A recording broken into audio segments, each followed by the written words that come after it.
সাহরি বা ইফতারিতে খেজুর খাওয়া আবশ্যক যদি বিষয়টা না হয়, ভুলে অন্য কিছু আগে খেয়ে ফেলে, তাহলে কি রোজা হবে কিনা? রোজা তো অবশ্যই হবে।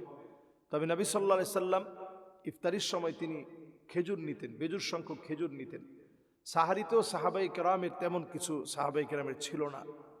অভাব অনটনের এই সময়টাতে খেজুরটা ছিল তাদের মূল খাবার, এবং খেজুরটাতে আল্লাহ রাব্বুল আলামিন এত পরিমাণ ফাইবার দিয়েছেন, এত পরিমাণ শক্তিশালী খেজুরকে করেছেন, যেটা লম্বা সময় ক্ষুধাকে নিবারণ করে। এই জন্য সাহাবায়ে কেরাম বেজুর সংখ্যক খেজুর গ্রহণ করতেন। তো এটা আমরা যদি কেউ নিয়ত করি যে না, আমি আমার এই রমাদানে আমার স্বাস্থ্যকে কমাবো, আমার যে টক্সিনগুলো রয়েছে শরীরের, বিষাক্ত বিষক্রিয়াগুলো রয়েছে, এগুলো শরীর থেকে বের করে ফেলবো। অনেকেই কিন্তু এটা চায় যে আমরা এই রমাদানকে কাজে লাগাবো। দেখেন, অন্যান্য অমুসলিমরা লম্বা সময় ফাস্টিং, এটা তারা নিজেরাও করে নিজেকে সুস্থ রাখার জন্য, তারা নিজেরা নিজের ইচ্ছায় করে।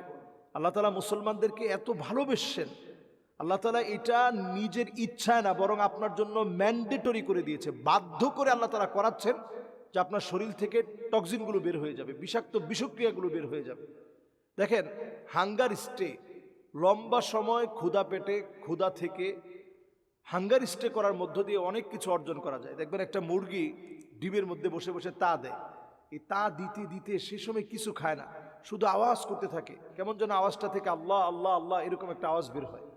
এই যে লম্বা সময় একটা মুরগি না খেয়ে হাঙ্গার স্টে করে ক্ষুধা পেটে থেকে নিজেকে হাংরি রেখে সে বুঝাতে চায় যে আল্লাহ আপনি আমার এই বাচ্চাটাকে আল্লাহ সহজভাবে সমাধান করেন, এই বাচ্চাটা আল্লাহ ডিমে তা দিচ্ছি, বাচ্চাটা আল্লাহ আপনি ফুটায়েন। এই যে তার যে চাওয়াটা, তার মানে বোঝা যায় যে ক্ষুধা পেটে থাকার কারণে অনেক কিছু অর্জন করা যায়।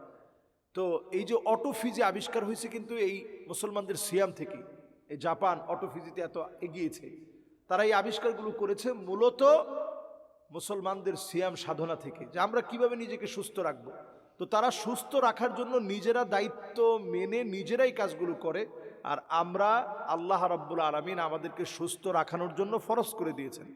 কাজে ইনশাআল্লাহ আমরা যদি মেনটেন করতে পারি অনেক ভালো, অথবা আমরা যদি নিজেদেরকে যেভাবে অভ্যস্ত, যেমন সিলেটে গেলে আপনারা দেখবেন সেখানে বিরুন চাল দিয়ে তারা এই সাহারির সময় একটু দুধ ভাত বিরুন চাল দিয়ে তারা খায়, তাদের কাছে এটা ভালো লাগে।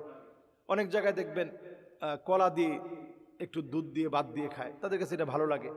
অনেক জায়গায় দেখবেন একটু টক তরকারি দিয়ে খায়, তো এটা ভালো লাগে, শেষে একটু খেয়ে নেয়।